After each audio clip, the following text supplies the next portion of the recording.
Hey guys! So I decided that I would show you, if y'all are interested, obviously don't watch it if you're not interested, what facial exercises I did to help with physio. I know some doctors feel very against physio, but I really think it helped me. And you should talk to your own physiotherapist and your own doctor if they feel okay with you just trying that. I don't know the specifics of your situation, so please don't just do this off of what you see on YouTube. Okay? There is a machine that I use along with my facial exercises called the CARE EMG. I think it's electromyography. And it doesn't stimulate the muscles, it simply reads the voltage that they're giving off. So it tells you when they're not doing anything, when they are doing something. So it tells you when you're doing something right most of the time. What you want to try and avoid, and so you always look in a mirror when you're doing your exercises, is that you make sure that only the parts of your face that are working, that you're trying to work, are the ones that are moving.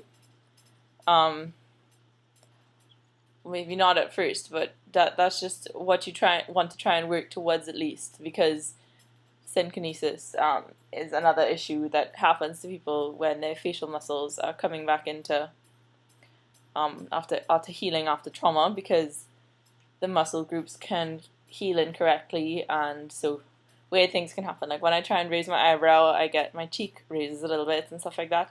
And you can do Botox treatment, and there are lots of other options, but I mean, that's just something to keep aware of, and it tends to be less of an issue if you're aware of it from beforehand. So the machine has 3 electrodes. One of them is a grounder that I put on my hand so that the readings are more accurate, and 2 of them I use my face. I would use the smaller electrodes if you can get your hands on them, because these are cut and they just don't work as well. So one of the more helpful ones was, it's called the blowfish, and you kind of press your lips together as much as you can, and you try and hold a small pocket of air in your mouth and press it against your lips. And obviously at first you're just gonna, your lips are gonna flap and it may not work perfectly, but just keep trying, because it really helps with things like keeping water in your mouth and brushing your teeth and stuff like that. So it looks like this, and it tends to come out of hair for me when I push against the air against my lips, but that's how you know where the weak spot is, and that's how you know to keep it working. So you can do cheek exercises for intervals of 10 seconds working, 10 seconds rest. So it's 10 seconds for each cycle. So you can smile for 10 seconds, then rest for 10 seconds, and do the whole thing 10 times. You can pucker for 10 seconds and rest for 10 seconds. You can put them on your chin, and you can either do the kind of boxer face, so you put your chin up, or you can like squint downwards 10 seconds and then rest, and do it again. You can put them high on your cheek if you want to try the scowling kind of face. You can put them right under your eyelid if you want to practice squinting. 10 seconds and rest again. You can put them above your eyebrow if you want to practice scowling or raising your eyebrows and stuff like that. And you can basically put them all over. Wherever you think, you can look at your face and be like, I don't like this, I want this to change, and work on it, because that's kind of what I did. Other electronics I wanted to tell you about that were working really well for me were my hearing aids. They're called the Phonak Cross. This is just a little drying case that I keep them in, and I would recommend it if you get hearing aids, because they can't be exposed to moisture. Even though these are water resistant, they still shouldn't be. They're so tiny, little hearing aids. They go behind your ear and nobody knows they're there. when your hair is down. The only time people actually see them when my hair is up, but even still, you can't see too easily. But yeah, so I wear one on each side. I find them really helpful, especially because when I was working with the vet, the horse vet, and I was just, being a vet assistant, cleaning things up, I was working a lot, so I couldn't look around to see people's lips and see them talking to me, to hear them properly, so I was hearing the noises from behind me with the hearing aids on, and it really helped. And I could tell where the voices were coming from, because if they were static, I knew they were coming from my deaf side, because the microphone would pick them up and put them onto my hearing side. And if it was not static, then I knew it was my left. So those are things that I would definitely recommend. And some of the...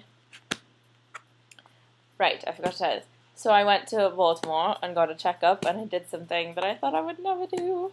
I got Botox treatment for synkinesis in my face. I don't know if anyone can tell the difference, but it's basically, it was created for people with Bell's palsy, and it's basically, it was on my good side to lessen the overcompensation that those muscles do, and it was on this side to lessen synkinesis. So it was put on by it wasn't really done between the eyebrow and the lip thing. I just kind of trying to control that, but it was done a little bit here, try and keep my eye from moving so much with my mouth. It's kind of like I have a mini mouth up by my eye, because it always like moves the same with my mouth. Anyway, not anymore, but it used to. Now that I have the Botox, it doesn't do that. I did some by this eyebrow, so that when I raise my eyebrows, I can still look like I'm showing the expression, but it doesn't look nearly as asymmetrical, which I appreciate. I did some by my chin, because the chin muscles were pulling down awkwardly when I smiled, and I truly like the effect of it. It lasted about 4 months for one session, and I like it a lot. What else can I show you? Right, the massaging. When you're massaging your face, first of all, you should ask your physiotherapist, of course, before you do any of this. But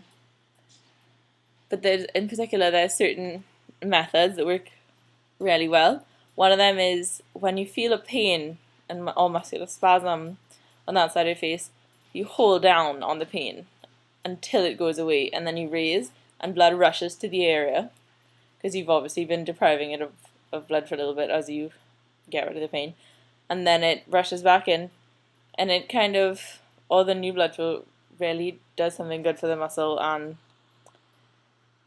it helps. So that's one of the methods to consider. Another one I just used intuitively was when I felt the pain, I just rubbed it until it went away. Like rubbed it and rubbed it and rubbed it, and kind of moved my finger in a circular motion over the bone or over the muscle. I'm not sure I remember too much else, and I'm pretty sure I'm going to cuss myself for forgetting something. But that should be it. Right, oh, another thing you can do for the facial exercises without the machine is take a spoon or something and put it inside your bad cheek and just kind of push it around. You can like massage your face with all 4 muscles. If you're hung, you can use your tongue and poke it and just feel the changes. They really help. You can... One of the things that was told to me by a really older physiotherapist, I don't know how much is true, but whenever I'm watching TV, to make sure that I'm leaning on my bad or my affected side, because when I push up, it'll at least be stretching the muscles that way instead of shutting them down, which is not what I want. I want it to do what it would normally do, which is like smile and go up.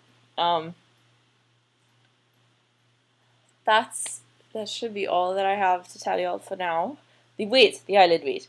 So I didn't know that some of y'all didn't know about this, but it is an option if you're having ocular pain. Do you see that little weight? It's tiny. It's smaller than my pinky fingernail. It's just a little slip of platinum that was inserted about 6 days after my surgery, and it helps. It helped me close my eyes right away, which is great. I also use, where is she? I use Lacquer at night every once in a while when my eye dries out, because it keeps it moist, and that helps. I can't wear contacts because of the weight, but that doesn't bother me. I like my glasses, and my sight isn't that terrible to begin with. So I think that should be it. Ask me, go ahead and ask questions if you need to. I'm always here. And thanks. Bye.